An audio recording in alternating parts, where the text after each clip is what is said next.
Penata laksanaan pasien akibat trauma, kepala dan spinal.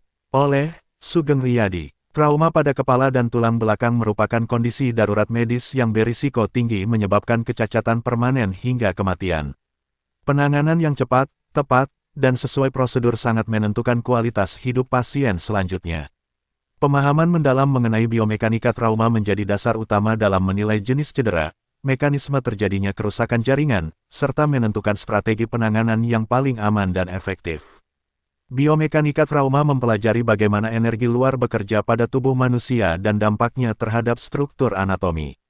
Pada trauma kepala, cedera dapat terjadi akibat gaya akselerasi, deselerasi, atau benturan langsung. Gaya tersebut dapat menyebabkan kerusakan pada jaringan lunak, patah tulang tengkorak, hingga kerusakan otak seperti memar, pendarahan, atau pembengkakan yang menekan saraf pusat.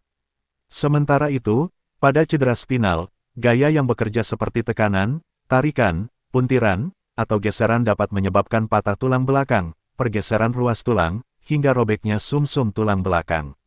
Kerusakan pada sumsum tulang belakang sangat berbahaya karena berfungsi sebagai jalur penghubung sinyal antara otak dan seluruh tubuh. Kerusakan ini dapat mengakibatkan kelumpuhan sebagian atau seluruh tubuh, gangguan pernapasan, hingga gangguan fungsi organ tubuh lainnya.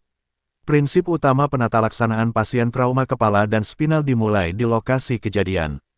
Langkah paling krusial adalah menjaga stabilitas kolom tulang belakang dan memastikan saluran napas tetap terbuka tanpa menggerakkan leher secara berlebihan. Penggunaan penyangga leher, papan tanduk keras, dan alat penahan tubuh wajib dilakukan untuk mencegah pergerakan yang dapat memperparah cedera. Selanjutnya, penilaian primer dilakukan untuk mendeteksi gangguan napas, peredaran darah, dan kesadaran pasien.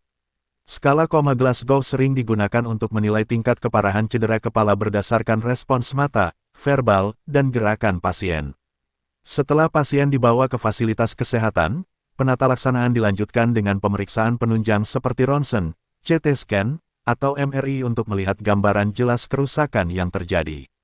Penanganan medis difokuskan pada pengendalian tekanan dalam tengkorak, menjaga aliran darah otak, serta mencegah komplikasi seperti infeksi atau pembengkakan lebih lanjut.